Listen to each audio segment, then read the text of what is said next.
thermal cameras showing hot spots where there shouldn't be any. I'm looking at the Old Faithful overlay, third time checking it because the readings don't make sense. Been coordinating emergency response for the Park Service going on 6 years now, and geothermal anomalies I've seen. This isn't that. The heat signatures are moving. Animals, maybe. Except animals don't cluster around active vents at 3 a.m. in November when it's 18 degrees out.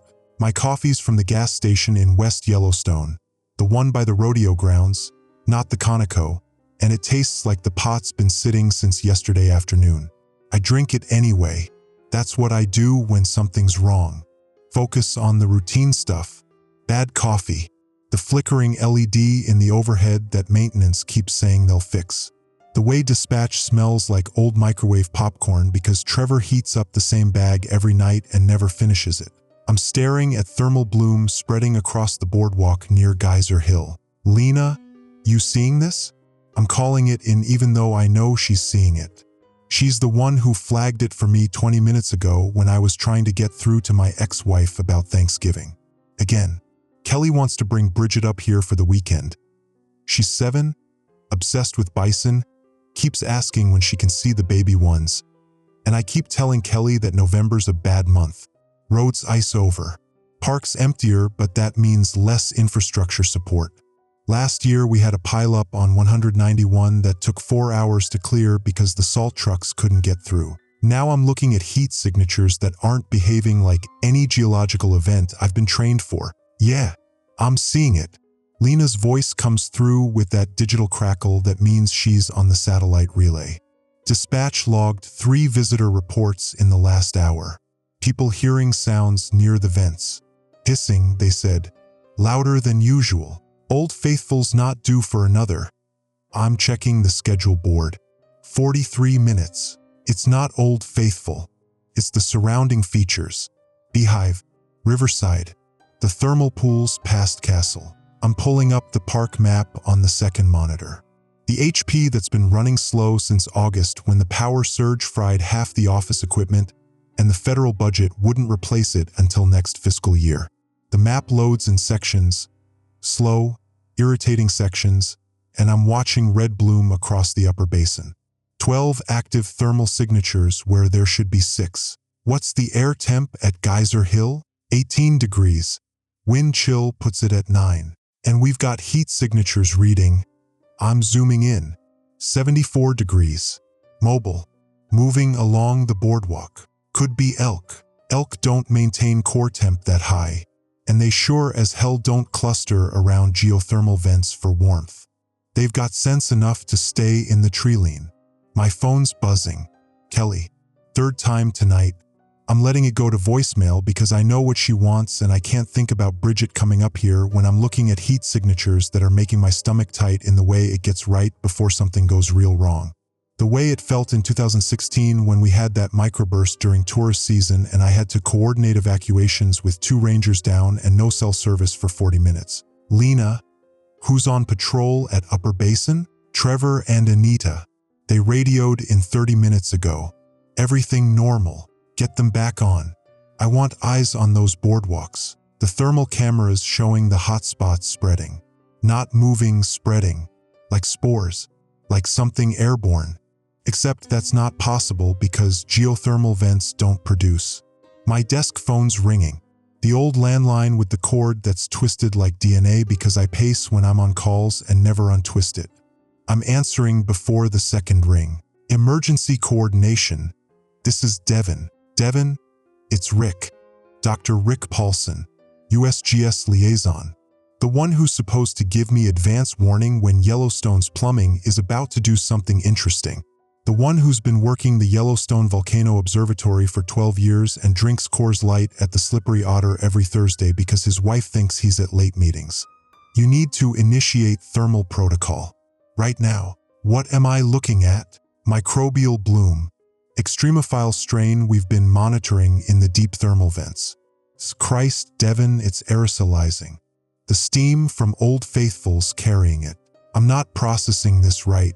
Microbial, extremophile, those are research terms, lab terms, emergency coordination terms. English, Rick. What's the threat level? It infects mammals. Uses body heat as a growth medium. The warmer the host gets, the faster it spreads through the system. We've been tracking it in the backcountry rodent populations for 3 months. Thought we had it contained to the thermal basins. But the seismic activity last week, the microquakes you felt, it opened new channels. The vents are running hotter. The blooms going airborne in the steam. My monitor's showing 17 hotspots now. Mobile. Moving in patterns that aren't animal migration. How do I identify infected individuals? Elevated core temperature. 102, 103 within the first hour of exposure. 105 by hour 3. They're drawn to heat sources. Can't regulate their own temperature anymore. The microbes rewriting their thermoregulation systems. Symptoms. Fever, obviously. Confusion. Aggressive thermotaxis, that means they seek out heat. They'll cluster around anything warm. Buildings. Each other. His voice is tight, rehearsed, like he's been dreading this phone call. Devin, listen to me. We've run models. If this reaches the gateway communities, West Yellowstone, Gardiner, Cook City, we're looking at exponential spread. Body heat creates ideal growth conditions. The more people cluster together, the faster it spreads. The thermal cameras showing hotspots converging near the visitor center at Old Faithful. The building's heated, maintained at 68 degrees for the night staff. How many people are in the park right now? Off-season November. Lena's pulling up the database. 473 registered overnight visitors. Camping permits, lodge reservations, backcountry hikers. Plus staff. Another 120 personnel on grounds. Evacuation timeline? If we start now with optimal conditions, 12 hours to clear the park. That's assuming roads stay clear and we don't hit weather. Rick's still talking. You can't evacuate. Not in the traditional sense. The moment you put infected people in heated vehicles, in enclosed spaces with other warm bodies, you accelerate transmission. We need containment. Quarantine. We need to keep people spread out and cold. Cold. The microbe's growth rate drops below 70 degrees. Becomes dormant around 50. Freezes out completely below 40. You need to keep body temperatures down.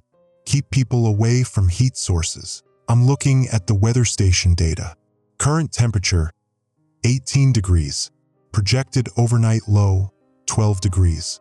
Wind chill could hit 0. You're telling me to keep 600 people outside in below freezing temperatures to stop a microscopic organism. I'm telling you that putting them in warm buildings will kill them faster. My phone's buzzing again. Kelly. I'm watching the thermal blooms spread across my monitor. 23 now, 24. And I'm thinking about Bridget asking when she can see the baby bison.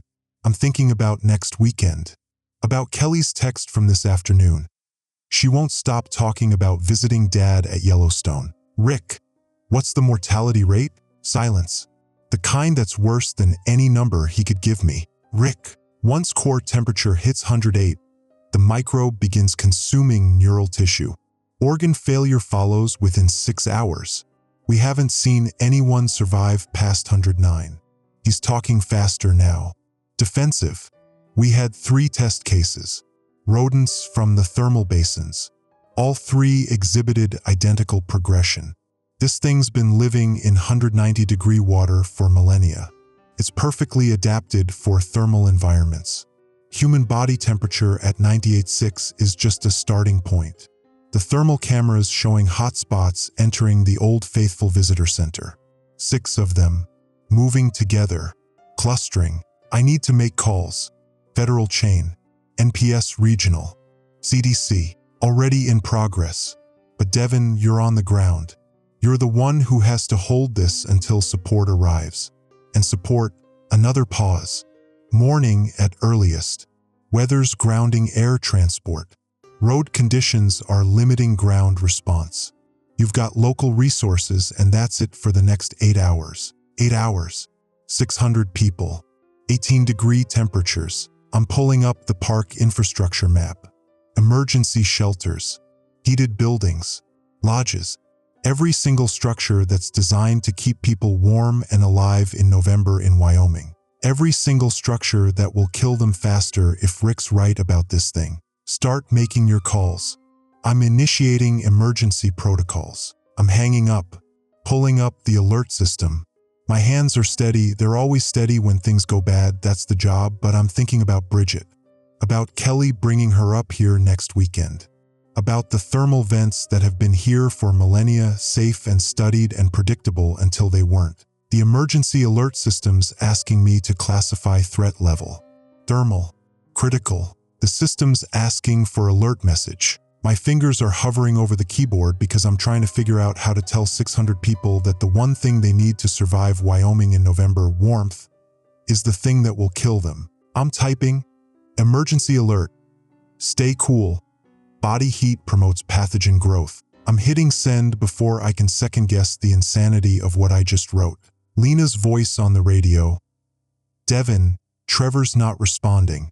Last check-in was 47 minutes ago.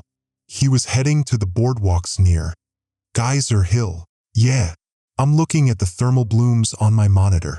7 hot spots at the visitor center now, all clustered together, all running at temperatures that should require medical intervention. I'm grabbing my coat, the heavy one from Cabela's that I bought on sale last March, rated for 20 below.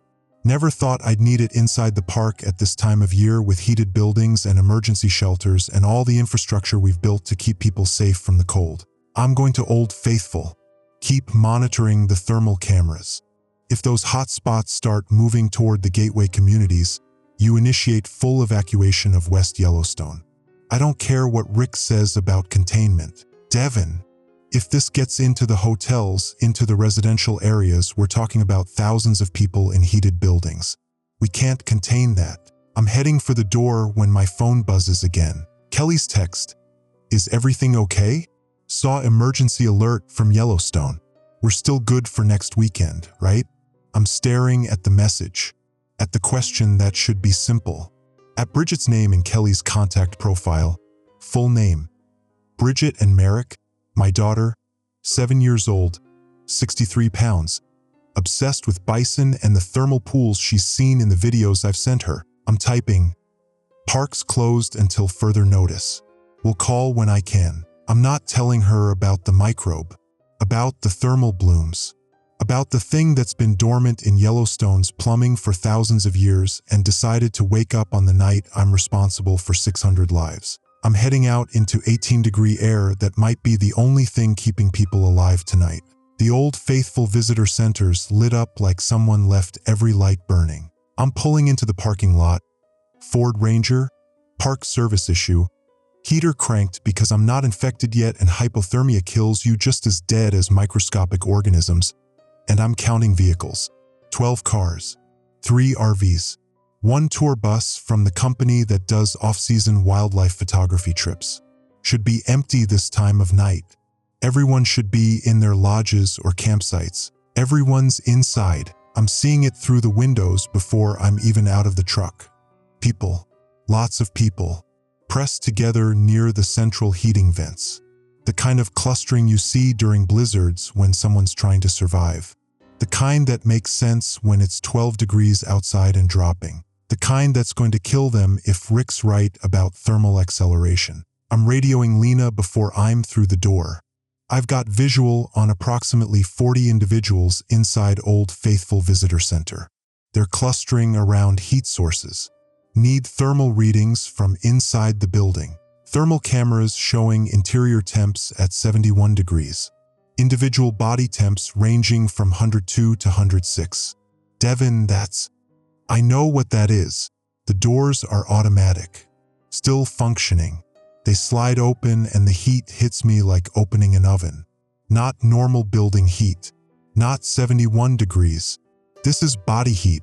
40 people packed into a space designed for tourist flow. All of them running fevers. All of them radiating like portable furnaces. I'm seeing Trevor immediately. He's near the heating vent. Park ranger uniform. 26 years old. Been with us 8 months. Still calls me sir even though I've told him a dozen times that's not necessary. He's got his coat off. His face is flushed, sweating. In November, in a building that should feel cool by comparison to human body temperature. Trevor, he's turning. His eyes are wrong, dilated, unfocused, like he's drunk, except I know he doesn't drink on duty. Like he's been hit with something neurological. Devin, it's cold. Why is it so cold? The thermostat on the wall reads 71 degrees. Trevor's standing 6 inches from a heating vent. When did you start feeling cold? I don't, hour ago? Maybe longer. Radio stopped working. Came here because the visitor center's heated. Found. He's gesturing at the crowd. Found all these people. They came for warmth too. I'm looking at the others. Recognizing some. The night manager from the lodge. 2 maintenance workers. Visitors I've seen checking in over the past few days. All of them clustered. All of them flushed. All of them seeking heat in a room that's already too warm. My radio's crackling. Not Lena. Someone else. USGS frequency. Coordination, this is Dr. Paulson. Devin, if you're at Old Faithful, do not enter heated buildings. Repeat, do not enter heated structures.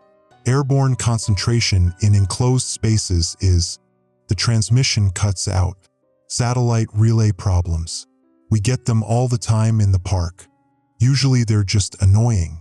Right now I'm listening to dead air and watching 40 people who are cooking themselves from the inside out. Everyone, I need your attention. I'm using the voice. The emergency coordinator voice that's trained to cut through panic and chaos. My name is Devin Merrick. I'm with Park Emergency Services. We have a developing situation related to the thermal vents. I need everyone to move outside in an orderly fashion. Nobody moves. They're all staring at me like I'm speaking another language. The night manager, Patricia something, I've seen her name tag, is shaking her head. It's freezing out there. We're staying where it's warm. The warmth is making you sick. The fever you're feeling isn't natural. It's a microorganism from the thermal vents. The more you heat up, the faster it spreads. That's insane. This from one of the tourists, mid-50s, expensive camera around his neck. The kind who comes to Yellowstone to capture the perfect shot of bison at dawn. We came inside because it's dangerous outside. Hypothermia conditions. Hypothermia is slower than what this thing will do to you. Your body temperature right now is... I'm looking at Trevor. Trevor, what's your temp? Haven't checked. Check now. He's pulling the thermometer from the first aid kit mounted on the wall. The digital one that takes 30 seconds. We're all watching him hold it under his tongue. Watching the numbers climb. 103.7. That's not possible. Trevor's staring at the readout.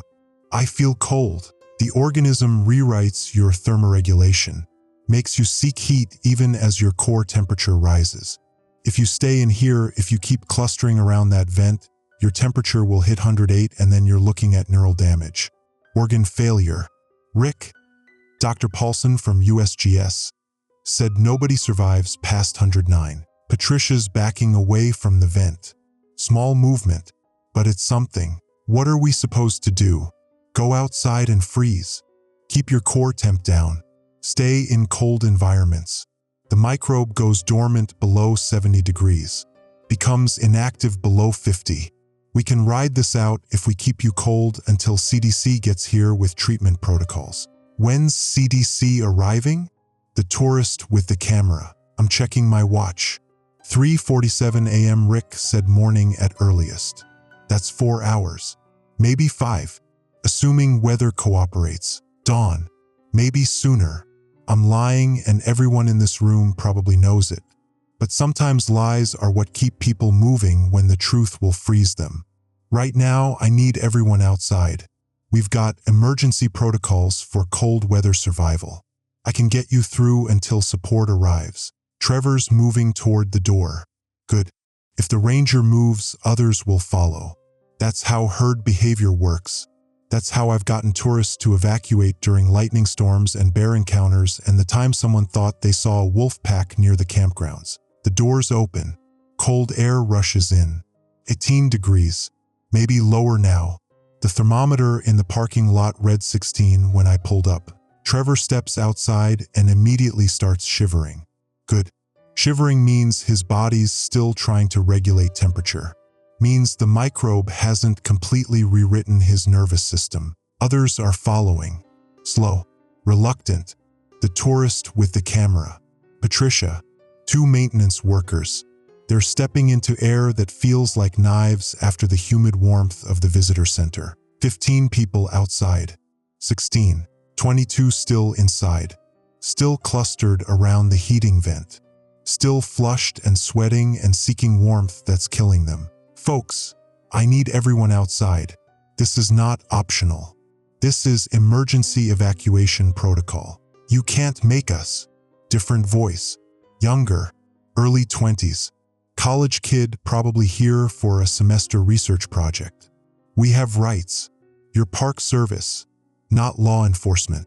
Under emergency authority granted by the National Park Service Organic Act, I have the power to restrict access and direct movement during crisis situations. This qualifies. You can walk out now or I can have rangers physically remove you.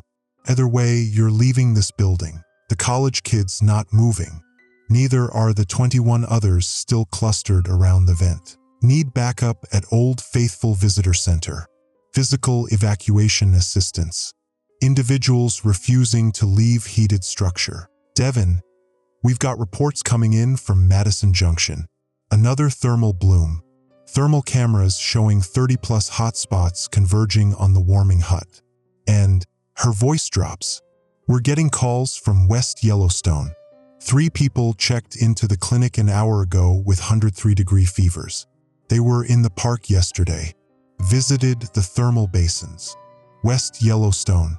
Population 200 in winter, 800 in summer. Kelly and Bridget live in Bozeman, 90 miles north, but they drive through West Yellowstone every time they visit. Every single time. Initiate gateway community alerts. Get the message out. Avoid heated buildings. Maintain low core temperature. Seek medical attention for any fever above 101. Already sent. But Devin, people aren't listening. They think it's a hoax. They're seeing the alert about staying cool in 18-degree weather and assuming it's a system error. Of course they are. Because the alert sounds insane. Because everything about this situation violates basic survival instincts. I'm turning back to the 22 people still inside. Still clustered. Still running fevers that should hospitalize them. Last chance. Everyone outside. Now, the college kid crosses his arms. We're not leaving. You want us out, you drag us out. I'm looking at Trevor through the window. He's shivering hard now. Skin's gone from flush to pale. That's good. That's his body trying to cool down. But he's also showing signs of hypothermia onset. Confusion. Slurred speech when he talks to Patricia. I can save the people who'll cooperate. Or I can waste time fighting the ones who won't. I'm making the choice I've made a dozen times in this job. Tria, save who you can. Don't let the stubborn ones drag everyone else down. Buildings being sealed. You want to stay, you're staying. But when your temp hits 108, when the seizures start, there won't be medical support. We're directing resources to people who follow survival protocols. I'm walking out. The doors slide shut behind me. I'm a liar. I'm not sealing the building. I'm leaving it open because maybe, when their fevers spike high enough, when the confusion and pain kick in, they'll have enough sense left to crawl outside into the cold that might save them. But I'm watching through the windows as they press closer to the vent, as they cluster tighter together, as they seek the warmth that's rewriting their biology from the inside out.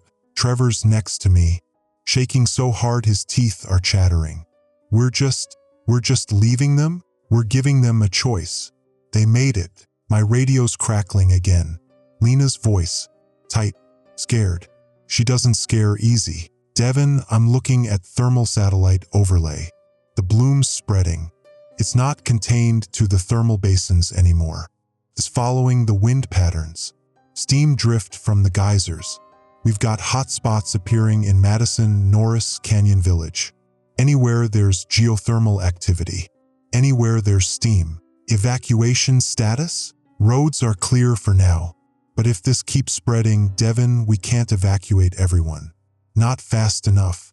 Not without putting them in vehicles where they'll heat up and accelerate infection. I'm looking at the people shivering in the parking lot. 18 of them. 18 people who trusted me enough to walk into air that's dropping toward 15 degrees. 18 people whose body temperatures I need to keep elevated enough to avoid hypothermia but low enough to starve the microbe. 18 people I might be able to save. My phone's buzzing. Kelly. I'm not answering. Can't answer. Because I'm looking at a problem that doesn't have a good solution. Only terrible options and worse ones. Lena. What's the current thermal signature count park-wide? Pause. Keyboard clicking. 247 active thermal anomalies. Individuals exhibiting elevated core temperatures. Clustering behavior. Heat-seeking movement patterns. And total park population? As of last census check, 593 souls. 247 infected. 346 potentially uninfected. Those numbers will shift. They're shifting right now. Every person who seeks warmth. Every person who clusters in a heated building. Every person who follows their survival instincts instead of the insane alert telling them to stay cold. I'm watching the college kid through the visitor center window. He's taken off his jacket, his shirt, pressing himself against the heating vent like he's trying to merge with it. His skin's gone from flush to deep red. Blistering red, the kind of color you see with severe burns. Trevor follows my gaze. How long until? Rick said organ failure within 6 hours of temp hitting 108. That kid's probably at 106 by now. Climbing fast in that environment. 2 hours, maybe 3. Shouldn't we? No. We've got 346 people who might listen, might survive. We focus on them. I'm lying again, because I'm thinking about the 22 people inside, thinking about whether I could drag them out, physically force them into the cold, save them from themselves. I'm also thinking about Kelly's text, about Bridget's name, about the fact that if this spreads to the gateway communities, if it reaches Bozeman, my daughter will be 7 years old with a core temperature that makes her an ideal growth medium for an organism that's been waiting millennia to find a warm host. Lena, I need you to get me Rick Paulson. Now, I need to know what stops this thing, what kills it, because containment isn't working and I need an actual solution before dawn. The radio crackles, goes silent, crackles again. Rick's voice. Finally, Devin, tell me how to kill it. High heat, above 200 degrees, or extreme cold, below -20 for sustained periods. How sustained? Minimum 4 hours at -20 to ensure cellular death. But Devin, Wyoming winter in Yellowstone doesn't get that cold consistently. And high heat, we'd have to burn the infected areas. Controlled burns across the thermal basins. I'm looking at the thermal blooms on my phone's Park Service app. 247 hot spots, spreading across the park like wildfire, like contagion. What about the people? The infected? Silence. Rick, the microbe integrates with host tissue. At advanced stages, it becomes part of the circulatory system. Neural tissue. You can't burn it out without burning the host. And the cold, Devin, if we drop infected people into -20 temperatures for 4 hours, we're talking about guaranteed fatal hypothermia long before the microbe dies. So there's no treatment, not with current field protocols. Maybe if we could get people into controlled medical environments, regulate cooling gradually, find the sweet spot where the microbe dies but the host survives, maybe. But that requires equipment we don't have, time we don't have, and cooperation from people who are neurologically compromised by fever. Trevor's temperature is dropping. I can see it in the way his shiverings decreased, the way his skin's returning to normal color. He's one of the 18 who might make it, who might survive because he followed orders instead of instincts. I'm looking at the visitor center, at the 22 who didn't. Give me realistic odds. These 18 people outside, If I can keep their temps between 70 and 90 degrees until medical support arrives, what's their survival probability? Depends on exposure duration, how long they were in that steam, how much they inhaled.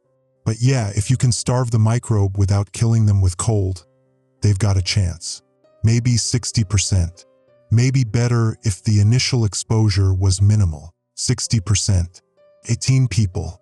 Odds are I'll save about 11. I'm thinking about the 22 inside, about the 247 infected throughout the park, about the 3 people who checked into West Yellowstone Clinic with fevers, about Kelly's text asking if we're still good for next weekend. My radio crackles. Different frequency. Emergency services banned. All units, be advised. Multiple reports of thermal-seeking behavior in West Yellowstone. Individuals entering heated buildings, refusing to leave. Clinic is over capacity. Requesting additional medical support. The transmission dissolves into static. I'm standing in a parking lot in 18-degree air with 18 people who trusted me enough to walk into potential hypothermia. I'm watching through the visitor center windows as 22 others cook themselves alive from the inside out.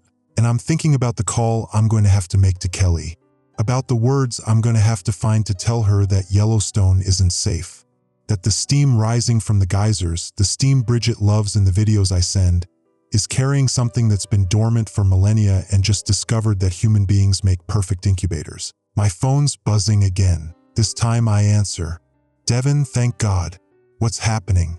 The news is saying there's a quarantine? That people are sick. Kelly's voice is sharp, scared. The way it gets when something threatens Bridget. The way it got when our daughter was 3 and spiked a fever that wouldn't break, and we spent 18 hours in the ER while doctors ran tests and Kelly squeezed my hand hard enough to leave marks. There's a biological situation. Parks closed. Roads are restricted. Where are you right now? Bozeman. But Devin, we were supposed to visit this weekend. Bridget's been packing since Tuesday. She's got her bison stuffed animal and the thermal pool guidebook you sent, and you can't come here. Nobody can come here. I'm watching Trevor. He's sitting on the ground now, back against the tour bus tire. Still shivering, but it's manageable. Controlled. Kelly, listen to me. There's a microbe from the thermal vents. It's aerosolized, spreading through steam. It infects mammals, uses body heat for growth. You stay in Bozeman. You keep Bridget inside. You avoid anyone who's been to Yellowstone in the last 48 hours. A microbe from the Devin. That sounds like science fiction. It's real. I'm looking at it right now. 247 confirmed cases. People's core temps are hitting 106, 107. The thing rewrites their thermoregulation, makes them seek heat even as they're cooking from the inside. I've got 22 people in the visitor center right now who won't leave the heating vent even though it's killing them. Silence. Kelly processing. She's a paralegal, trained to deal with facts and evidence and logical sequences. This violates all of that. How bad is it? Rick, Dr. Paulson from USGS, says nobody survives past 109 degrees core temp. That's about 6 hours after infection if they stay in warm environments. Less if they cluster together and raise ambient temperature. And treatment, keep them cold, below 70 degrees. Starve the microbe. But you try telling someone with 104 fever to go outside in 15-degree weather. I'm looking at the visitor center again, at the steam rising from the roof vents, at the windows that are starting to fog from the internal heat. Some people listen. Most don't. What about you? Have you been exposed? Probably. Everyone in the park's probably been exposed at some level.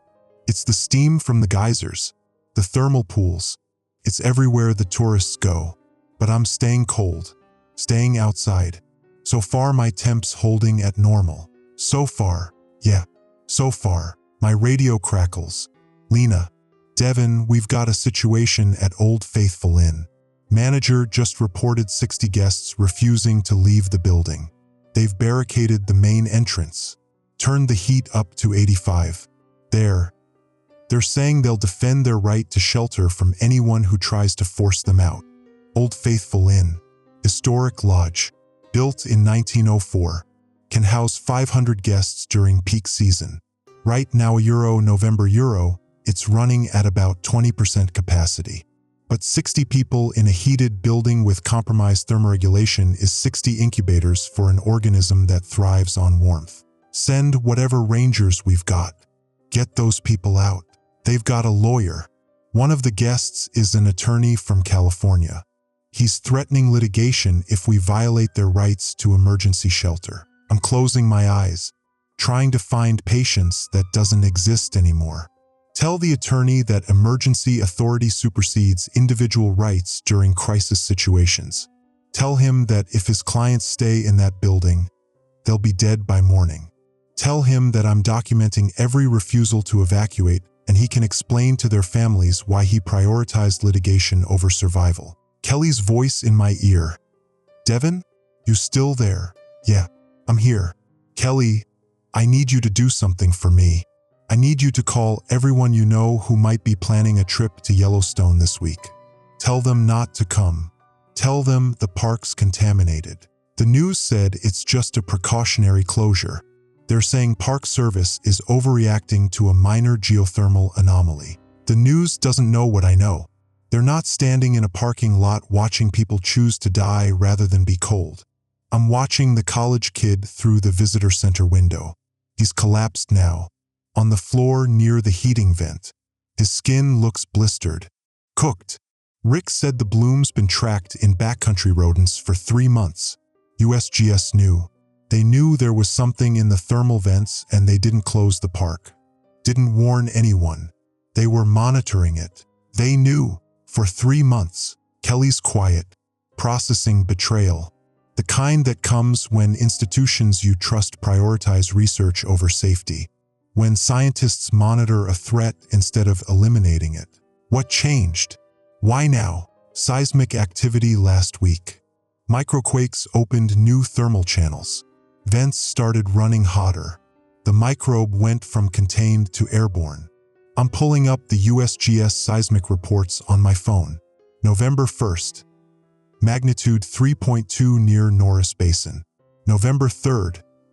Magnitude 2.8 at Mud Volcano. November 5 3 days ago magnitude 4.1 near Old Faithful. They had warnings.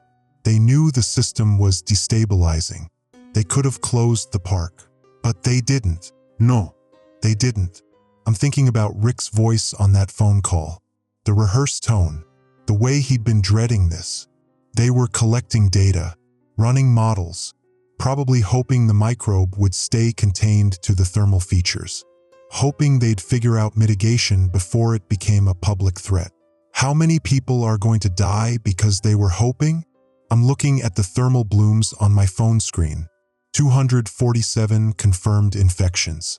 The numbers climbing. 251. 254. Every update is someone's fever spiking. Someone's thermoregulation failing. Someone seeking warmth that will kill them. I don't know. Hundreds, maybe. Depends on how far it spreads before we can contain it. Lena's voice cuts through. Devin, CDC's on the line. Conference patch. They want to coordinate response protocols. Kelly, I have to go. Stay in Bozeman. Keep Bridget inside. If anyone develops a fever, anyone at all, get them somewhere cold immediately. Don't wait for medical advice. Just do it. Devin, her voice cracks. Be careful, please. Bridget needs her father. I'm hanging up before I can respond to that. Before I can think about Bridget needing her father while I'm coordinating a crisis that might kill me through exposure or hypothermia or a dozen other ways. The CDC patch connects. Doctor someone or other. The voice is professional, distant, East Coast accent. Probably sitting in a climate-controlled office in Atlanta while I'm standing in 15-degree air. Mr. Merrick, this is Dr. Vanessa Loron with CDC Emergency Operations. We're reviewing the USGS reports and implementing containment protocols. What's your current status? 254 confirmed thermal infections. multiple clusters refusing evacuation from heated structures. 3 gateway communities reporting fever cases. Cold weather protocol is working for cooperative individuals, but compliance is maybe 30% park-wide. We're mobilizing medical teams. Keyboard clicking. 6 hours minimum. Weather's delaying air transport. Ground vehicles are en route, but road conditions are slowing response. 6 hours. Dawns in 2 hours. Medical support in 6. That's 4 hours of managing the situation with park rangers and emergency coordinators and whatever resources we can scrape together locally. What about treatment protocols? Medications? Anything that can stop the microbe besides temperature management. We're running pharmaceutical simulations. Antimicrobials, antivirals, experimental compounds. But field deployment, Mr. Merrick, even if we identify an effective agent, manufacturing and distribution will take days, weeks. Right now, thermal management is your only tool. So I keep people cold until you arrive with maybe solutions. That's the protocol, yes. I'm watching Trevor. He stopped shivering. That's bad. That means his body's giving up on temperature regulation. Means he's sliding from cold management into hypothermia. And the people who won't cooperate? The ones barricading themselves in heated buildings. Pause. Long enough that I know the answer before she says it. Document refusals. Prioritize resources toward compliant individuals. We can't force evacuation if it requires physical confrontation that would endanger responders. You're telling me to let them die. I'm telling you to maximize survival outcomes with limited resources. That's field triage. You know this. I do know this. I've made these calls before. Lightning strike victim too far from medical support versus 3 hikers with treatable injuries. Diabetic camper in crisis versus search and rescue operation for lost child. You save who you can. You let go of who you can't. But I've never made the call to let 22 people cook themselves to death from the inside out because they won't walk into cold air. Mr. Merrick, I need you to understand something. Dr. Lawrence voice drops. Less professional, more human. USGS has been tracking extremophile populations in Yellowstone's thermal features for decades.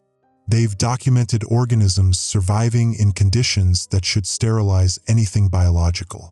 200 degrees, pH levels that would dissolve human tissue.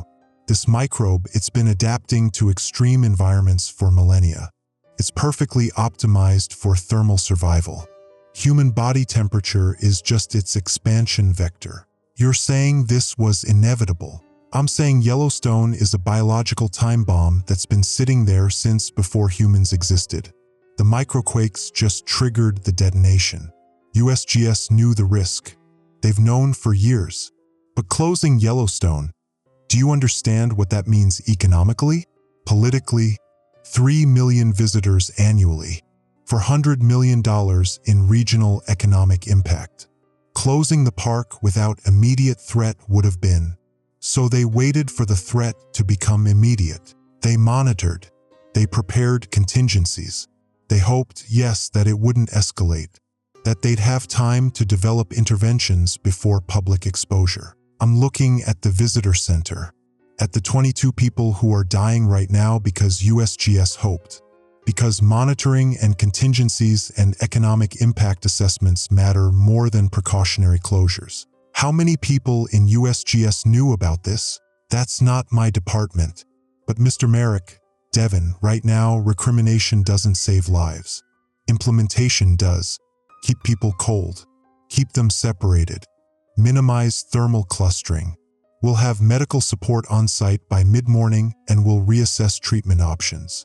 And if the bloom spreads beyond the park, we're implementing gateway community protocols, mandatory fever screening, isolation facilities, public education about thermal management. West Yellowstone, Gardner, Cook City. They're all receiving emergency supplies and personnel. What about Bozeman? What about the towns farther out where people might not know they've been exposed? Media alerts are going out region-wide. If we can contain the primary outbreak to the park and immediate gateway communities, we can prevent cascading spread. The word that carries all the weight of uncertainty and probability and best-case scenarios that might not happen. My phone buzzes. Text from Kelly. News just updated. They're saying Yellowstone outbreak. Biological hazard. Schools in Bozeman are closing tomorrow as precaution. Bridget's asking why she can't visit you. I'm staring at that last sentence. At my daughter's question. At the innocence of a 7-year-old who doesn't understand that the thermal pool she loves, the ones I've sent her videos of, the ones I've promised to show her in person, are now delivery systems for an organism that would use her 98.6-degree body as an incubator. Dr. Loron, I need direct communication access. If situation escalates beyond my resources, I need to reach you immediately. You have my direct line now. CDC Emergency Operations is monitoring Yellowstone specifically. We're treating this as a category of biological incident. Category A. That's anthrax, plague, tularemia. Biological agents with high mortality and public health impact. Potential bioterrorism threats. This isn't terrorism. This is geology. The classification is based on threat level, not origin.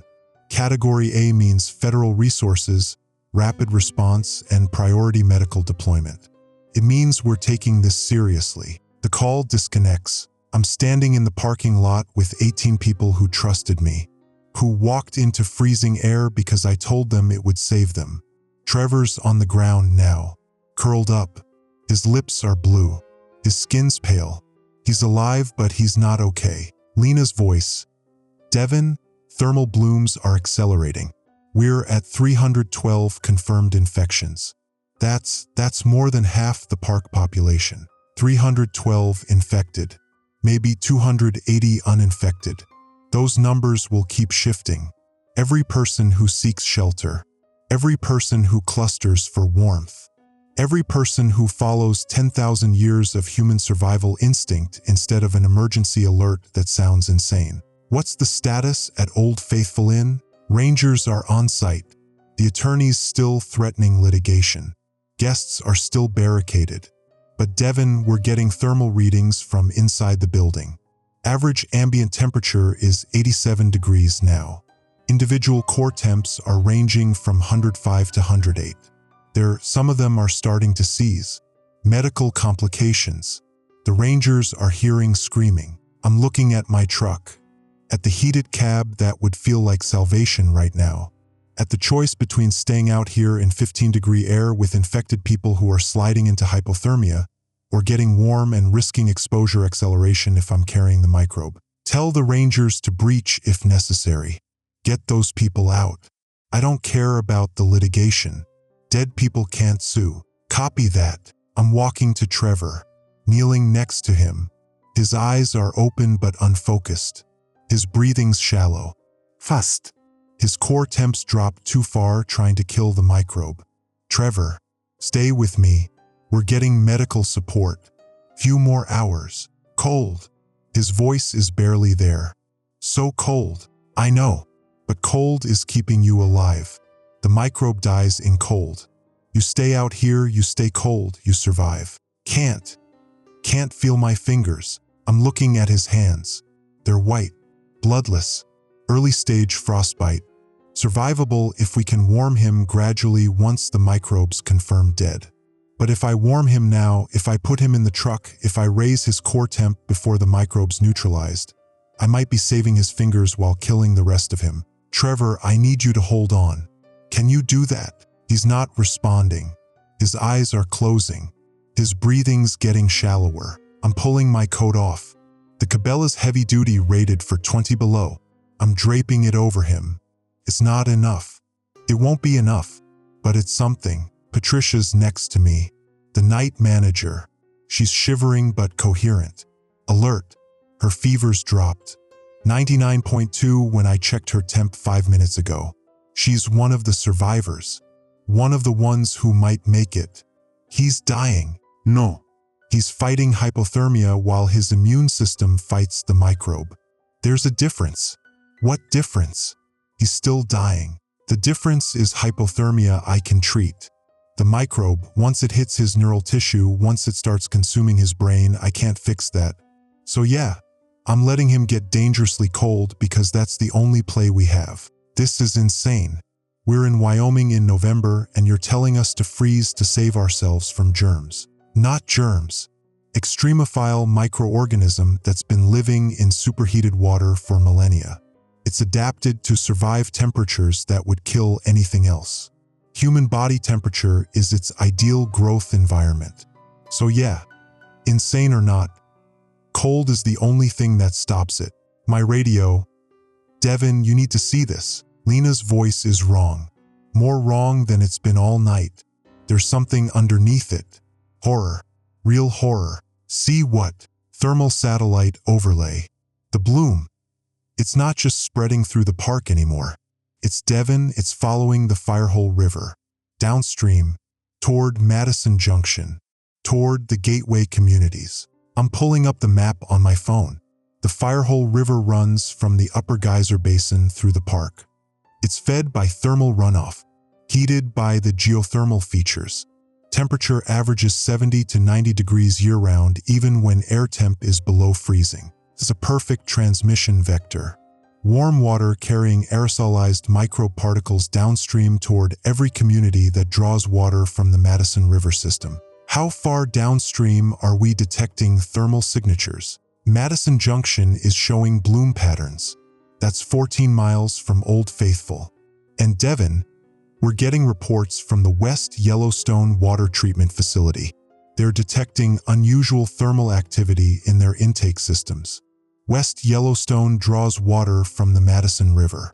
Population 200 in winter, 800 in summer.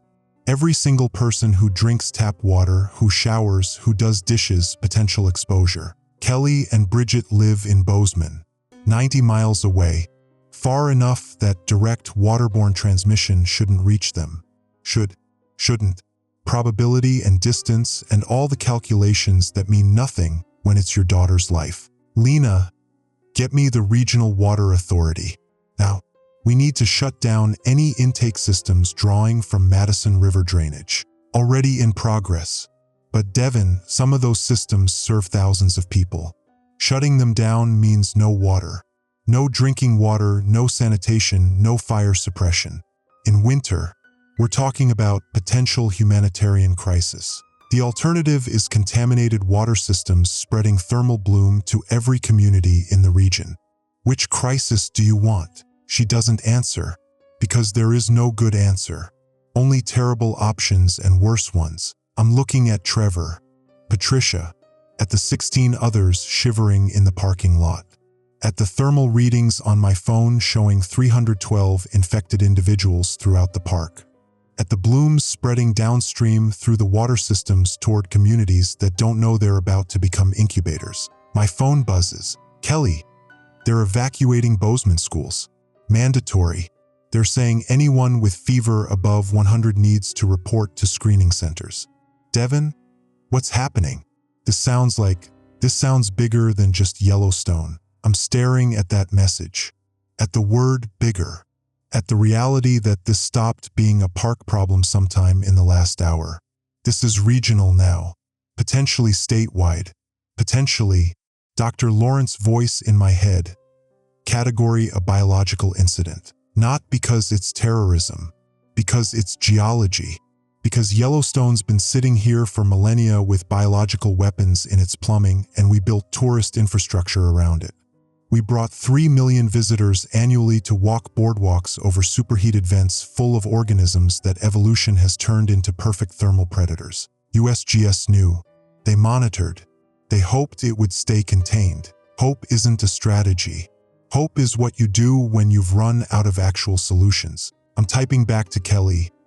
It's spreading. Water systems might be compromised. Don't drink tap water. Bottled only. If Bridget develops any fever, any at all, you get her somewhere cold immediately. Outside. Don't wait. Send. I'm watching the thermal blooms spread across my phone screen. 327 infected now. 334. The number's climbing faster than I can track. And I'm thinking about the choice I'm going to have to make. The one I've been avoiding since this started. I've got limited resources, limited rangers, limited medical supplies, limited transportation.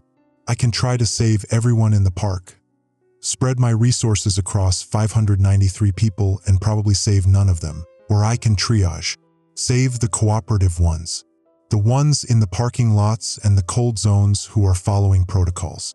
Let the others, the ones barricaded in heated buildings, the ones refusing evacuation, the ones whose core temps are already past 107, let them go. Save 200.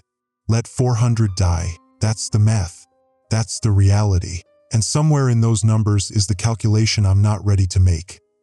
If this spreads to Bozeman, if it reaches Kelly and Bridget, do I abandon 600 people here to try to reach my daughter 90 miles away? Do I choose my family over everyone else? Travers stopped shivering. That's the final stage before hypothermic death. When the body gives up, when metabolic processes shut down. I'm checking his pulse. 42 beats per minute. Slow but present. His breathing's shallow but steady. He's on the edge. The absolute edge. But he's not gone yet. Patricia's watching me. What are you going to do? My job. Keep people alive until help arrives. And if help doesn't arrive, I'm looking at the thermal blooms, at the spreading infection, at the water systems, at the gateway communities, at the reality that help might not arrive in time.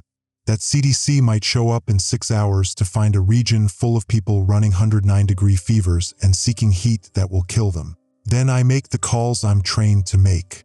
Save who I can. Document the rest. That's not an answer.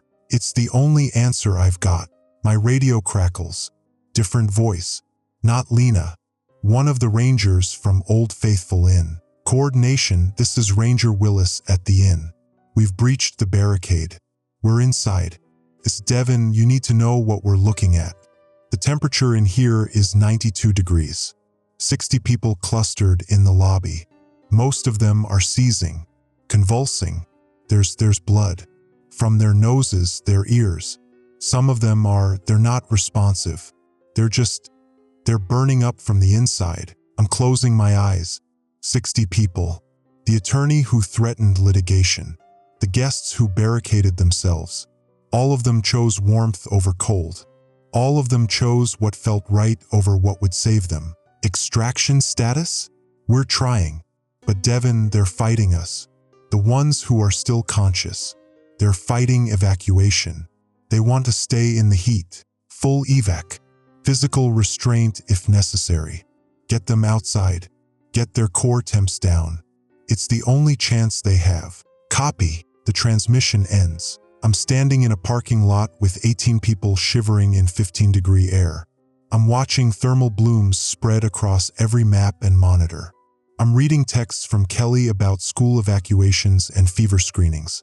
And I'm thinking about USGS, about Rick Paulson and the Yellowstone Volcano Observatory, about 3 months of monitoring thermal blooms in backcountry rodents, about seismic warnings and destabilizing vents and the decision, someone's decision, to keep the park open while they collected data. Someone knew this was possible. Someone calculated the risk. Someone decided that 3 million annual visitors and 400 million in economic impact were worth gambling against a thermal outbreak. Someone made that choice, and now I'm standing here making different choices. Smaller choices. Who lives, who dies, who gets resources, who gets left behind. But the choice that started this, the choice to monitor instead of close, to collect data instead of evacuate, to hope instead of act, that choice was made by people with authority I don't have. By people sitting in offices in Denver and Washington making risk assessments about biological hazards they weren't standing next to. They're not here now. They're not watching Trevor's lips turn blue. They're not listening to 60 people seizing in a heated lobby.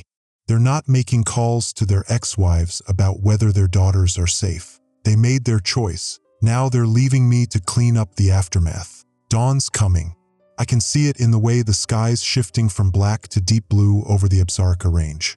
4:37 a.m. medical support's due in 90 minutes, according to CDC's last update. 90 minutes might as well be 90 days for some of these people. Trevor's unconscious. Core temp 89 degrees. That's survival hypothermia. That's the edge where the body shuts down everything non-essential to preserve the brain. His pulse is 38. His breathing's 6 breaths per minute. He's alive but barely. The microbe should be dormant at 89 degrees. Should be inactive. Should be unable to replicate in tissue that cold. There's that word again. The one that carries all the weight of theory versus reality. I'm covering him with every coat I can pull from people who are stable. Patricia's coat. Mine. 2 from tourists who are managing their temps better. Trevor's buried under layers of fleece and down and synthetic insulation while his body tries to remember how to generate heat without feeding an organism that wants to consume him from the inside. Patricia's next to me. Temp holding at 98.2. Normal. Human. She's one of the survivors. She'll walk away from this. How many have we lost? I'm checking my phone. Thermal monitoring system. The numbers I've been avoiding looking at directly because once you see them, you can't unsee them. In the park, confirmed deaths are at 47. Another 118 are critical. Core temps above 108. Seizures, organ failure, neural damage. Even if we get them cooled down now, I'm not finishing that sentence. Don't need to. We both know that 108-degree brain temp means permanent damage. Means even if they survive, they won't be who they were. And the Ranger Willis got 32 out. 28 didn't make it. Their temps were already past 109 when the Rangers breached. The others, fighting extraction, killed them faster. Exertion, elevated heart rate, increased metabolic heat. The microbe accelerated. Patricia's quiet. Processing loss. Processing the reality that an attorney's threat of litigation and 60 people's refusal to trust emergency protocols added up to 28 deaths before sunrise. My radio. Devin, it's Lena. We've got update from West Yellowstone. The clinic's reporting 17 new admissions in the last hour.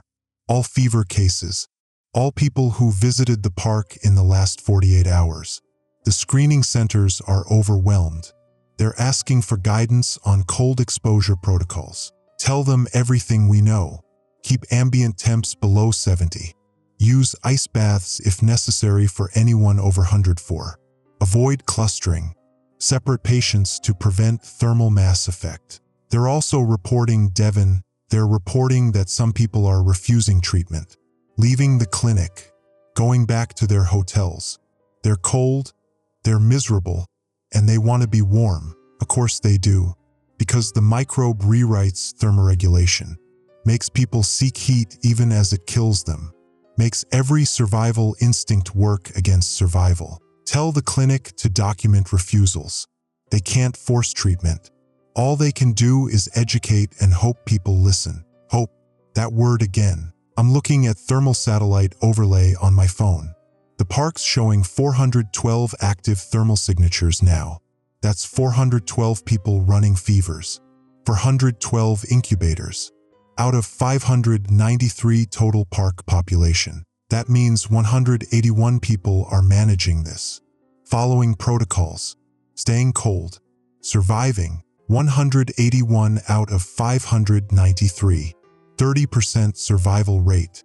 70% infection or death. Those are war zone numbers, pandemic numbers, the kind of statistics that show up in history books with chapters titled Disaster Response Failures and Lessons Learned. My phone buzzes. Kelly, I'm answering before the second ring. Devin, they're evacuating Bozeman. Mandatory evacuation order. They're saying the thermal bloom has been detected in the Madison River watershed, that it's spreading faster than projected. They're moving everyone to Great Falls and Billings until containment is confirmed. Where are you? Packing. We're supposed to be out by 0600. But Devin, Bridget's running a fever. 99.8. Is probably nothing. Could be stress. Could be. Get her outside. Now, don't pack. Don't finish this call. Get her outside into cold air immediately. It's 20 degrees out there. I don't care. Outside. Now, keep her there until her fever breaks. If it goes above 101, you put her in an ice bath. I'm not joking, Kelly. Ice bath. You have to keep her core temp down. Devin, you're scaring me. Good. Be scared. Be terrified. Because 99.8 becomes 102, becomes 105, becomes 109, and then I'm planning our daughter's funeral. Get her outside. Silence. Then, okay, we're going. But Devin, what if she was exposed? What if we can't get the fever down? I'm looking at Trevor, at his blue lips and shallow breathing, at the 18 people shivering in the parking lot who trusted me enough to endure hypothermia on the hope that it would save them. You keep her cold until CDC arrives with treatment protocols. You do whatever it takes. You understand me? Whatever it takes. What about you? When are you getting out? I'm not. Devin. I've got 181 people here who are following protocols, who are staying cold and alive. I can't leave them. I'm coordinating until medical support arrives, and then I'm assisting with regional response. So you're choosing them over us. Over Bridget. The words hit like physical impact, like accusation, like truth. I'm Kelly. There are 600 people in this park. I'm the emergency coordinator. This is my job. This is your daughter running a fever while her father manages strangers 100 miles away. I'm opening my mouth, closing it, because she's right. She's absolutely right. I'm standing in a parking lot coordinating hypothermia protocols for tourists while my 7-year-old daughter is spiking a fever that could be stress or could be the beginning of thermal bloom infection. I'm choosing the many over the one, the community over the family, the job over the daughter. That's the impossible choice, the one that doesn't have a right answer, the one that will haunt me regardless of which path I pick. Kelly, I can't leave these people. Then I hope they're worth it. I hope they're worth missing your daughters. Her voice breaks. I hope they're worth it. She hangs up. I'm staring at my phone, at the blank screen, at the severed connection between me and the two people who matter more than 600 strangers ever could. Patricia's watching me. You should go. We can manage here until CDC arrives. No, you can't. You don't have the authority. You don't have the coordination clearances. You don't have. Your daughter needs you. So do they. I'm gesturing at the parking lot, at Trevor and the others.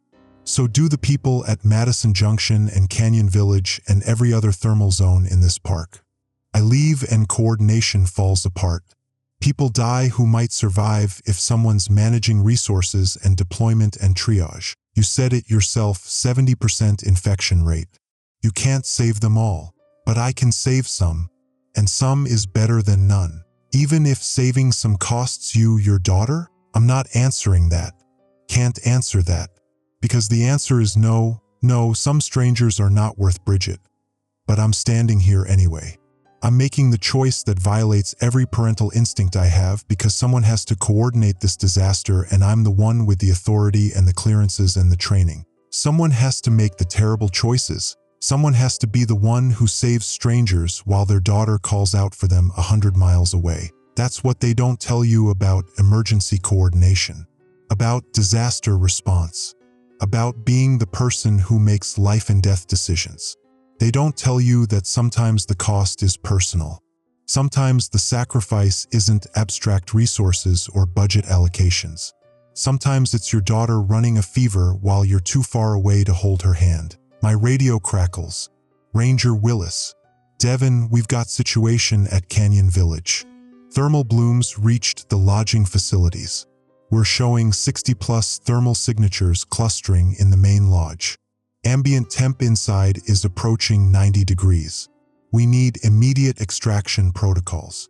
How many rangers do we have available? 4 at Canyon Village. 2 more en route from Norris. 6 rangers for 60+ extractions from people who are thermally compromised and potentially combative. I'm doing the math. That's impossible. You can't safely extract that many people with those resources. What are we supposed to do? Leave them? I'm looking at the thermal overlay. 412 infected park-wide. 60 clustered at Canyon Village in conditions that will kill them within hours. 181 managing cold protocols throughout the park. Limited resources, unlimited need.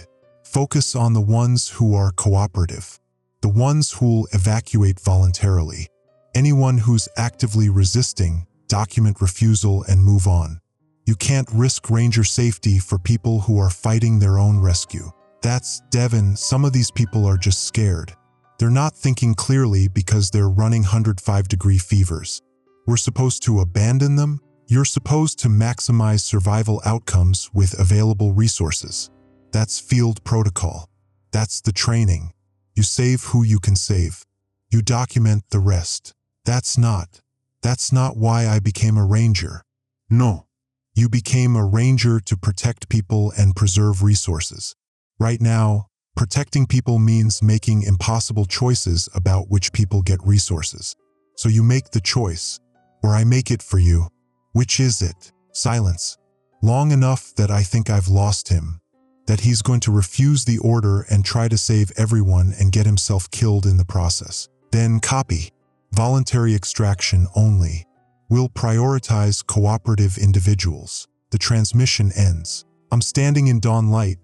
The sky's fully blue now, sun rising over the mountains, and I'm thinking about Ranger Willis. About the moment he signed up for park service. About the idealism that probably drove him. The desire to protect wilderness and help people experience nature safely. About the reality that sometimes helping people means letting some of them die. Lena's voice. Devin, CDC's updated their ETA. Weather's cleared. They're airlifting medical teams directly to West Yellowstone and Gardner. First teams touch down in 40 minutes. They're bringing cold therapy equipment, antimicrobial protocols, and field hospital infrastructure. 40 minutes, not 90. They're coming faster than projected.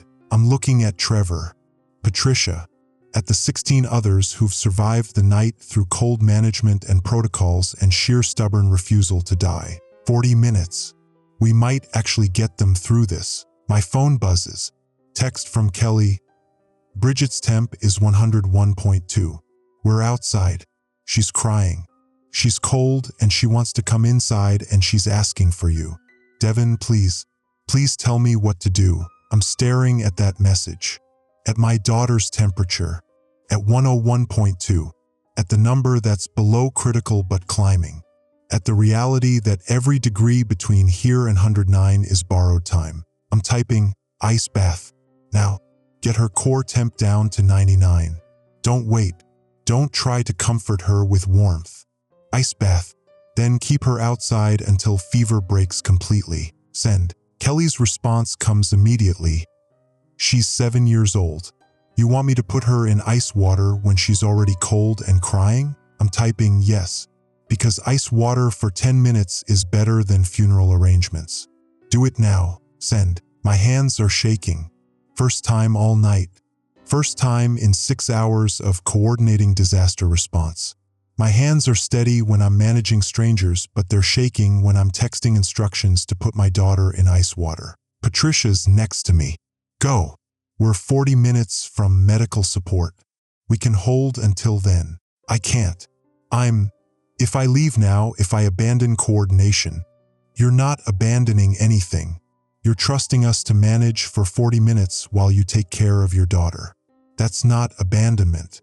That's delegation. I'm looking at Trevor, at his blue lips, at his chest rising and falling with shallow breaths, at the 18 people who trusted me enough to endure hypothermia on my word that it would save them.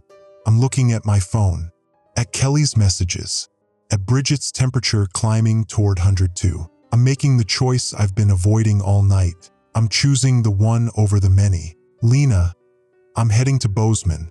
Patricia's got coordination at Old Faithful until CDC arrives. You maintain thermal monitoring and resource deployment. Medical teams know the protocols. They can implement without me. Devin, you can't. Watch me. I'm already moving toward my truck. 40 minutes until medical support. You can hold coordination for 40 minutes. Patricia can manage on-ground operations. I'm going to my daughter. I'm climbing into the Ranger. The cab's cold. I've had the engine off to conserve fuel and prevent thermal signature. I'm starting it. Heaters off. Windows down. Because I don't know if I'm carrying the microbe.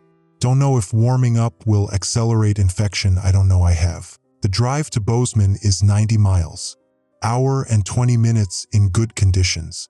Roads are clear, the evacuation's been processing all night, but I'm pushing the Ranger to 70 on straightaways, 60 through curves. I'm driving with windows down in 20-degree air. Winds screaming through the cab. My face is numb. My hands are cramping on the wheel. But I keep the windows down because if I'm infected, if I'm carrying thermal bloom, warming up could activate it. Could spike my temp. Could turn me into another hotspot on Lena's thermal overlay. My phone rings. Kelly. I put her in the ice bath. Devin. She screamed. She's 7 and she screamed like I was killing her and I held her down in ice water because you told me to. Her temp dropped to 99.1. But now she won't talk to me. She's sitting outside wrapped in blankets and shivering and she won't look at me. You saved her life. She doesn't know that. All she knows is Mom put her in ice water when she was already cold and miserable. She's alive. That's what matters. Is it? Is that all that matters? Because she's alive but traumatized and I'm the one who traumatized her and you're the one who told me to do it and I don't know if I did the right thing. You did. The alternative was watching her temp climb to 109 and then planning how to tell her second-grade teacher why Bridget's not coming back to school. Kelly's crying. I can hear it through the phone. The kind of crying that comes from breaking your child to save them. From doing the thing that feels monstrous because the alternative is worse. Where are you? 50 miles out. Maybe less. I'm coming. I'm Kelly. I'm coming. You left your post. Yeah. You left 600 people. I left 181 surviving people under Patricia's coordination and CDC medical support arriving in. I'm checking the clock. 35 minutes. I made the choice. I'm choosing my daughter over strangers. I'm choosing my family over the job. You're human. I'm not responding to that because human means fallible. Means making choices based on emotion instead of protocol. Means prioritizing the one person who calls you dad over the 181 who need your coordination expertise. Human means choosing wrong for the right reasons. The road's clear. Empty. Everyone who was evacuating is already gone. The gateway communities are ghost towns. West Yellowstone's population of 200 is scattered to Great Falls and Billings. Gardeners empty. Cook City's locked down. I'm driving through evacuated territory toward Bozeman with my windows down and my core temp dropping and my daughter's fever breaking because Kelly put her in ice water on my instruction. My radio crackles. Patricia's voice. Devin? CDC's on the ground. Medical teams are deploying. They've got the cold therapy equipment operational. Trevor's first for treatment. They're saying he'll probably make it. Probably. 60% survival for people who followed cold protocols. Trevor's one of them. He stayed outside. Stayed cold. Endured hypothermia because I told him it would save him. He might die anyway. 60% survival means 40% don't make it. But probably he'll live. What about the others? The 181 managing cold protocols. CDC's triaging now. Most are stable. Some are critical but treatable. They're estimating 70 to 80% survival among the cooperative group. 70 to 80% of 181. That's 127 to 145 survivors out of the original 593 park population. That's 448 to 466 deaths. That's the cost of thermal bloom. The cost of USGS monitoring instead of closing. The cost of hope instead of action. The cost of 3 million annual visitors and 400 million in economic impact being prioritized over precautionary shutdown. What about the others? The people in heated buildings? Silence. Long enough that I know. Patricia. Total death count is Devin. They're saying 293 confirmed deaths. Another 118 critical with probable fatalities. That's over 400 dead or dying out of 593. 411 dead or dying. 182 surviving. 30% survival rate. I'm driving faster, pushing the Ranger to 75 on a straightaway that should probably be taken at 60. The wind through the open windows is screaming. My core temp's probably mid-80s by now. Hypothermic range. But the microbe, if I'm carrying it, should be dormant at that temperature. Should be inactive. Should. Devon CDC wants to know about gateway community spread. They're asking for your assessment on containment probability. It's in the water systems. Madison River drainage is compromised. Anyone downstream who's drawn water in the last 12 hours is potentially exposed. I'm calculating. That's tens of thousands of people across Montana and into Idaho. Contaminated water systems don't respect park boundaries. They're shutting down water treatment facilities, switching to emergency reserves and bottle distribution. But Devon, the panic. People are flooding emergency rooms with minor fevers. Real cases are getting lost in the noise. The screening centers can't keep up. Tell them to focus on cluster identification. Anywhere people are gathering in heated buildings.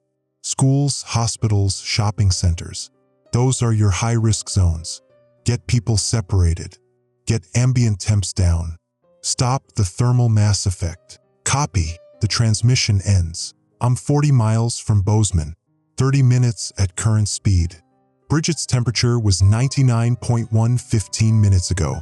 If it stayed stable, if the ice bath stopped the spike, she might be okay. She might be one of the survivors. Probably, maybe, all the words that mean we're guessing, that we're hoping, that we don't actually know how to stop this thing except through brutal temperature management and hope that the human body can endure the cold better than the microbe can. My phone buzzes. Text from Rick Paulson. Devon, USGS is preparing official statement. We need your incident report for federal review. Timeline, decision points, casualty estimates. Also, need to discuss your decision to abandon post.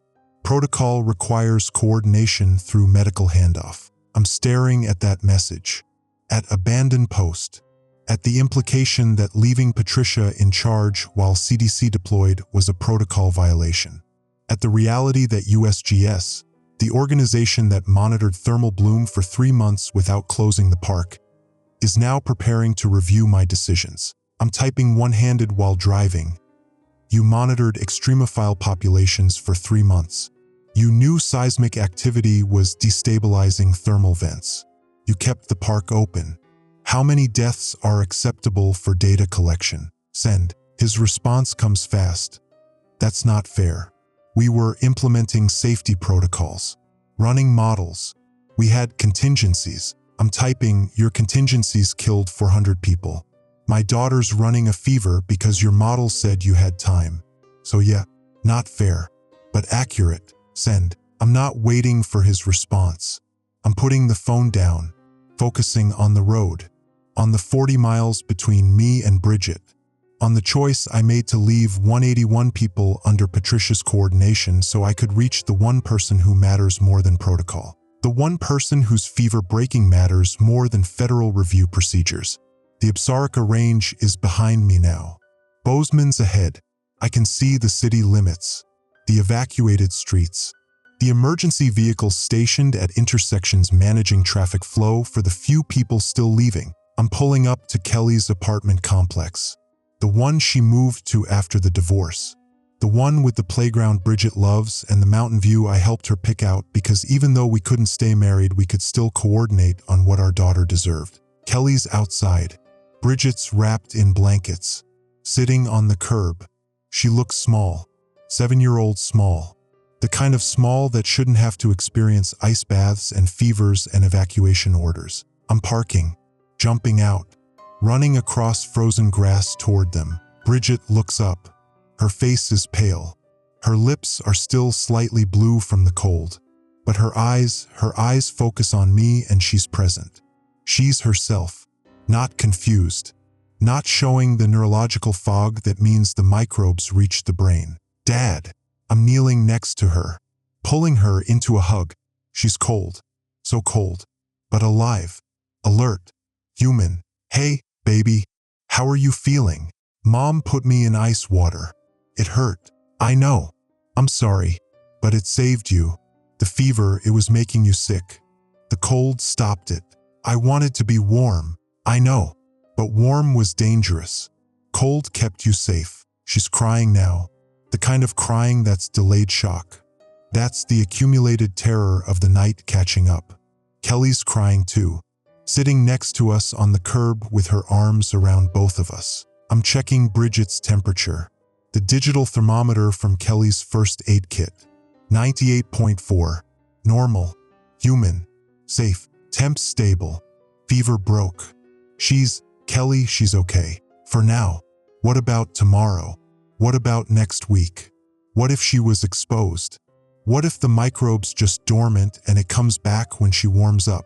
CDC's developing treatment protocols. Antimicrobial therapy. I'm not finishing that sentence because I don't actually know if CDC has effective treatment. I don't know if anything stops thermal bloom once it's established in tissue. All I know is cold management bought us time. Time to hope they figure out something better. My radio crackles. Lena's voice. Devon, situation update. Gateway communities are reporting containment success. Water system shutdowns stopped waterborne spread. Cluster identification protocols are working. They're estimating 90% containment outside park boundaries. 90% containment. That means 10% spread.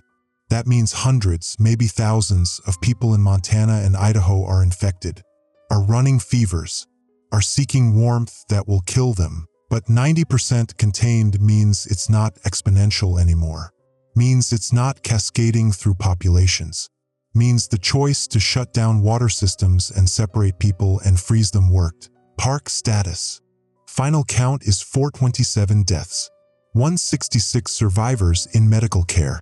CDC's confirming approximately 75% survival rate among people who followed cold protocols. The rest, her voice drops. The rest chose warmth. 427 dead. 166 surviving.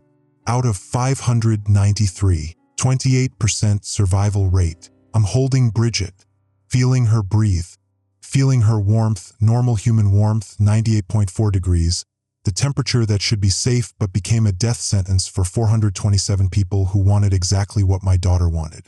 To be warm, to be comfortable, to trust their instincts. Lena, I'm in Bozeman.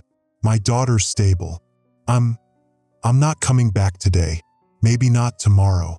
Patricia has coordination until I return. Understood. Devon, you made the right call. Leaving when you did. Your daughter needed you. So did they. The 166. The 427. They all needed me and I chose one person over all of them. You chose your daughter over strangers. That's not wrong. That's human. Human. That word again. I'm disconnecting the radio. Sitting on the curb with Kelly and Bridget in 20-degree air with evacuation orders in effect and thermal bloom spreading through Montana water systems and 427 people dead in Yellowstone because they followed their survival instincts instead of an emergency alert that told them to freeze themselves. Bridget's looking at me. Are we safe now? I'm thinking about thermal bloom spreading downstream, about contaminated water systems, about USGS monitoring extremophiles for 3 months without closing the park, about Rick's contingencies and models and the hope that they'd have time before it became a crisis. I'm thinking about CDC's 90% containment estimate and the 10% that's spreading anyway, about the survivors who'll live with hypothermia damage and frostbite and the trauma of ice baths and forced cold exposure, about the families of 427 dead who'll want to know why Park Service didn't close Yellowstone the moment USGS detected anomalies. I'm thinking about the choice I made to leave 181 people under Patricia's coordination so I could reach the one person calling me dad. Yeah, baby, we're safe now. We're not safe. We're surviving. There's a difference. But Bridget's 7 years old and her fever broke and she's sitting here with me in 20-degree air asking if we're safe. So I lie. Because that's what you do when the truth is that thermal bloom is still spreading and water systems are contaminated and 427 people died because they wanted to be warm. You lie. You say we're safe. You hold your daughter and hope that this time, maybe this time, hope is enough. It's been 4 months since Yellowstone closed. The park's still locked down. National Guard at every entrance. CDC monitoring stations at gateway communities. Water treatment facilities running triple filtration protocols. The Madison River drainage is contaminated for another 6 months minimum, according to USGS projections. Maybe longer. They're still finding thermal bloom deposits in the riverbed sediment. I'm not coordinating anymore. They put me on administrative leave pending federal review. Protocol violation for abandoning post. Patricia filed statements supporting my decision. Lena did too. Doesn't matter. Federal review doesn't care about context.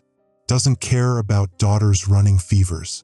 Doesn't care about impossible choices. They care about protocol. About chain of command.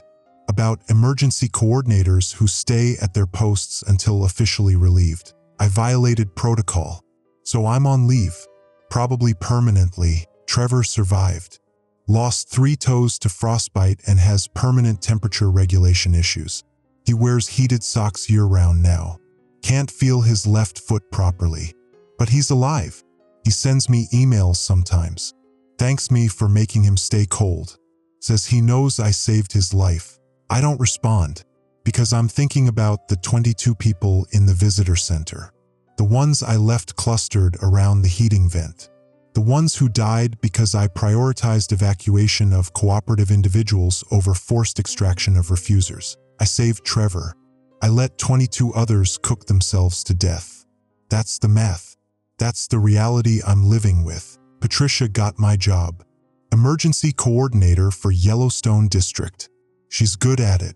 Better than me, probably. She doesn't have a daughter 90 miles away making her choose between duty and family. She can make the impossible choices without personal cost. The final death toll was 439. 12 more died in the weeks after CDC arrived. Organ failure, neural damage, complications from extreme hypothermia. 439 people out of 593 park visitors and staff. 74% fatality rate. Gateway communities lost another 63 people. Contaminated water systems. People who drank tap water before the shutdowns. People who didn't take the emergency alerts seriously. People who thought fever meant flu, not thermal bloom. 502 total deaths. Kelly won't let me see Bridget unsupervised anymore. Says I traumatized her. Says the ice bath, even though it saved her life, was abusive. Says my job made me too comfortable with making brutal decisions about other people's suffering. She's probably right. I see Bridget supervised. Every other weekend. Kelly's boyfriend, some insurance adjuster from Billings, sits in the corner while I talk to my daughter about school and friends and anything except Yellowstone. Bridget doesn't ask about the park anymore. Doesn't ask about bison or thermal pools. Doesn't ask when she can visit dad at work. She knows. 7-year-olds understand more than adults think. She knows the thermal pools she loved are what made her sick. She knows the ice bath that hurt was because of me. She knows dad chose his job over being there when she needed him. We don't talk about it. We talk about school and homework and her new obsession with gymnastics. We don't talk about the night she sat outside shivering while I drove through evacuated territory choosing between 181 strangers and one daughter. We don't talk about the fact that I made the wrong choice, that I should have left immediately, that every minute I spent coordinating Old Faithful evacuation was a minute Bridget's fever could have spiked past 109. That choosing the many over the one felt righteous and professional and correct until it was my daughter running a fever and then suddenly the math changed. The math shouldn't change. Emergency coordinators aren't supposed to prioritize personal connections over public safety. But I did. I made the choice, and now I'm living with it. Rick Paulson resigned from USGS. The federal investigation found that he'd been documenting thermal bloom for 3 months without escalating to crisis protocols. that he'd recommended continued monitoring instead of park closure, that he'd prioritized data collection over public safety. He's teaching now. Some university in California, probably telling students about extremophile adaptation and thermal biology. Probably not telling them about 502 deaths that might have been prevented if he'd recommended closure instead of continued observation. USGS released their official report. 67 pages of technical language and risk assessment models. The summary says thermal bloom emergence was unpredictable, that seismic activity created sudden destabilization, that response protocols were implemented appropriately given available information. It doesn't mention 3 months of monitoring. Doesn't mention the decision to keep the park open during that monitoring period. Doesn't mention the calculation that 3 million annual visitors and 400 million in economic impact outweighed precautionary closure. The report says unpredictable. I say they knew.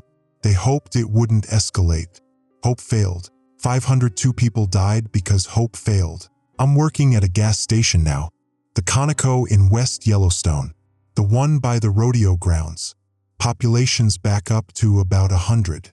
Gateway communities reopened after CDC confirmed 98% containment. The 2% that escaped, the thermal bloom that spread through water systems into Idaho and Wyoming, that's still being tracked. Still showing up in isolated fever cases. Still killing people who don't recognize symptoms until it's too late. The gas station job is minimum wage. No benefits. I pump gas and sell lottery tickets and make coffee that tastes like the pot's been sitting since yesterday. Customers don't know who I am. Don't recognize me from the news coverage, from the federal investigation, from the testimony about protocol violations and abandoned posts and emergency coordinators who chose family over duty. I'm just the guy behind the counter who rings up their beef jerky and Red Bull. That's enough.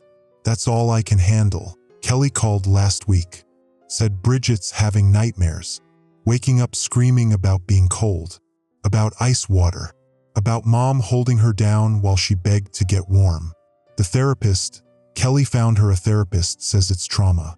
Says Bridget associates cold with pain now.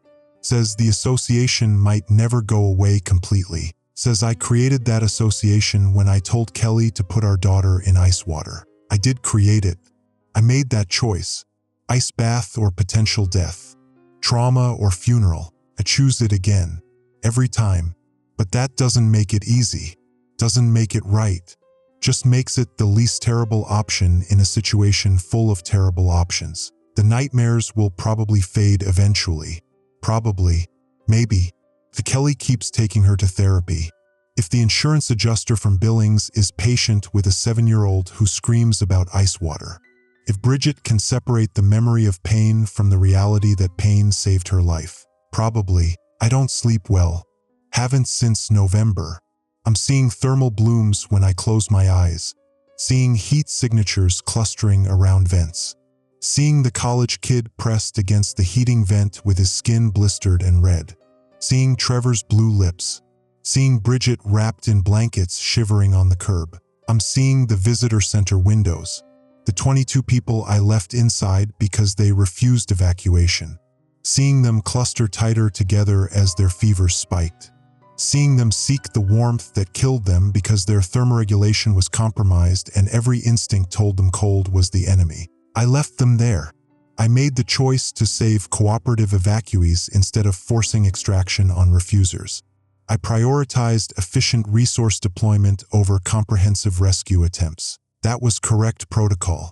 That was proper triage.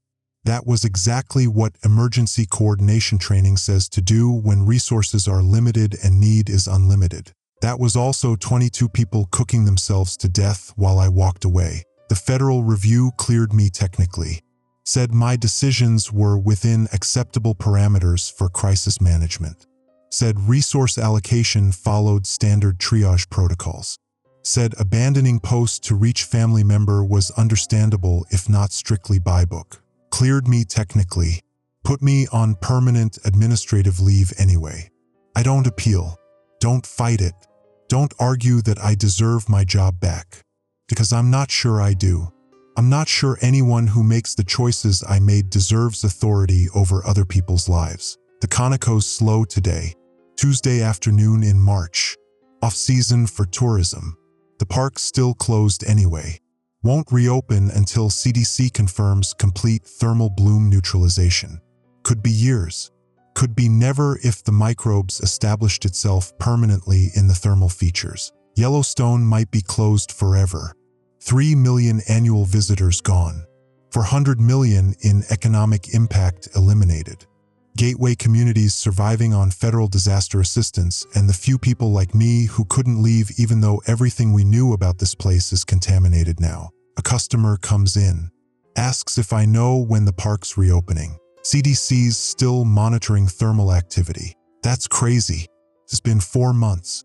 Whatever was in the water, it's got to be gone by now. I'm not responding because it's not gone.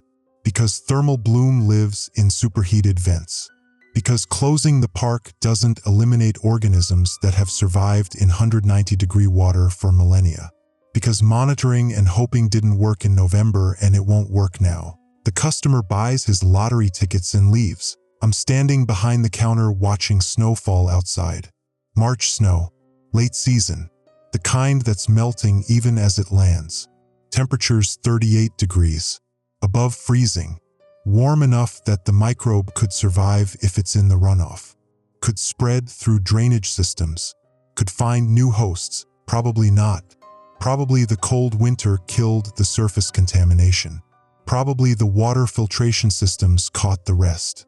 Probably we're safe now. Probably. My phone buzzes. Text from Patricia. CDC's recommending indefinite closure. Thermal monitoring shows the microbes established itself in multiple vent systems. They're saying eradication might not be possible. That Yellowstone might be permanently contaminated. I'm reading that twice. 3 times.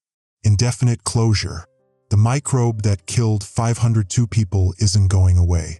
It's living in the thermal features that make Yellowstone unique. Living in the geysers and hot springs and mud pots that 3 million people visited annually. Living in the steam that rises from Old Faithful. The steam Bridget loved in the videos I sent her. I'm typing back. What about containment? Long-term monitoring? Her response. They're implementing permanent restricted access. National Guard maintaining perimeter. Research teams only. Yellowstone closed forever. The park I've worked for 6 years. The park I coordinated emergency response for. The park where I made impossible choices and violated protocol and chose my daughter over strangers. Gone. Not temporarily. Not until further notice. Permanently. I'm putting my phone down. Staring at the gas station register.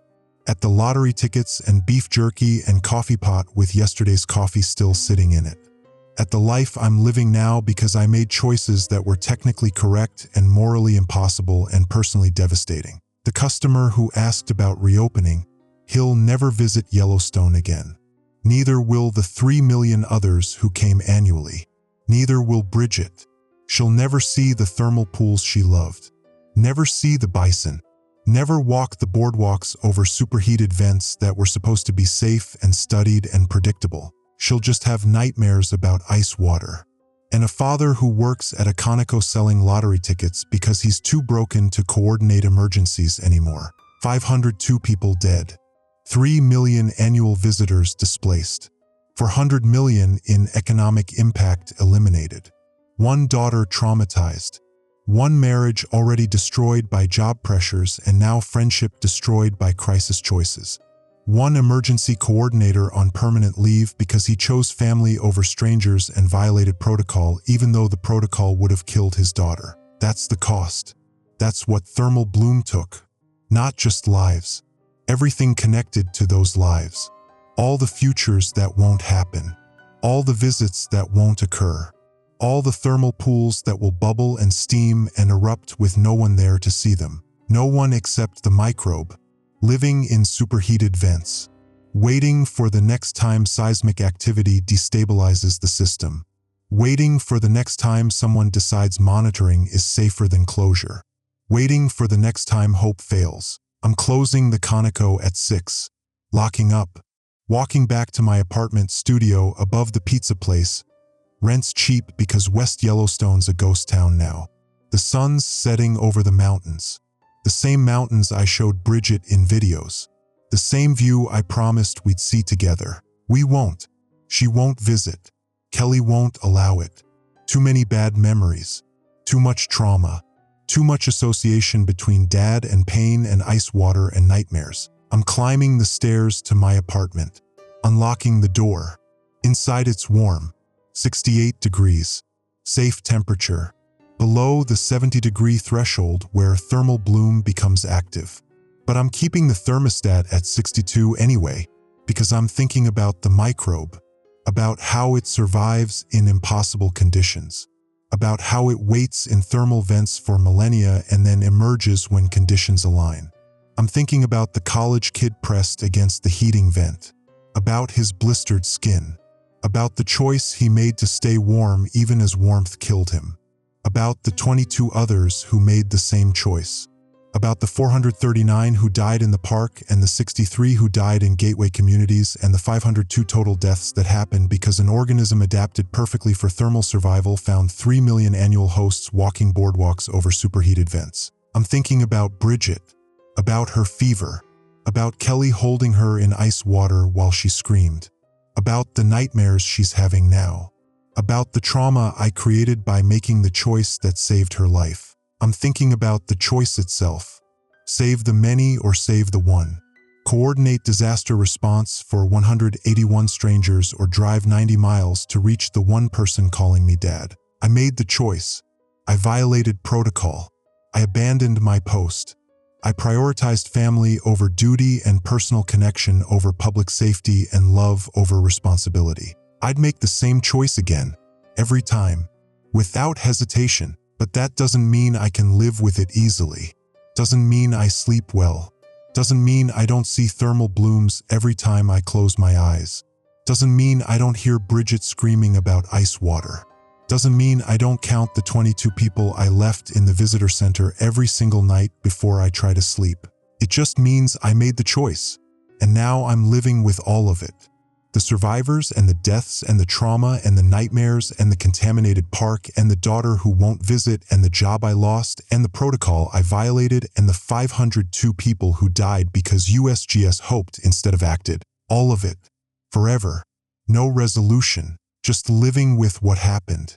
What I did. What I chose. Every day I live with it. Every day I pump gas and sell lottery tickets and make coffee that tastes like yesterday. Every day I don't coordinate emergencies, don't make impossible choices, don't prioritize strangers over family. Every day I remember November, remember the thermal blooms, remember the choice, remember Bridget's fever and Trevor's blue lips and the college kid's blistered skin and the 22 people I left behind. Every day I live with choosing my daughter over 181 strangers who trusted me to coordinate their survival. Every day I wonder if I made the right choice, if there was a right choice, if choosing at all was the mistake and I should have found some way to save everyone even though the math said that was impossible. Every day I don't know. I just know I made the choice, and I'm still making it. Every morning when I wake up, every night when I can't sleep, every moment I'm living with the cost. That's what's left. Not resolution, not healing, not moving forward. Just this, the cost, the weight, the knowledge that 502 people died and I helped some of them survive and I let others die and I chose my daughter over strangers and I'll live with all of it until the day I die. No peace, just the cost. Forever.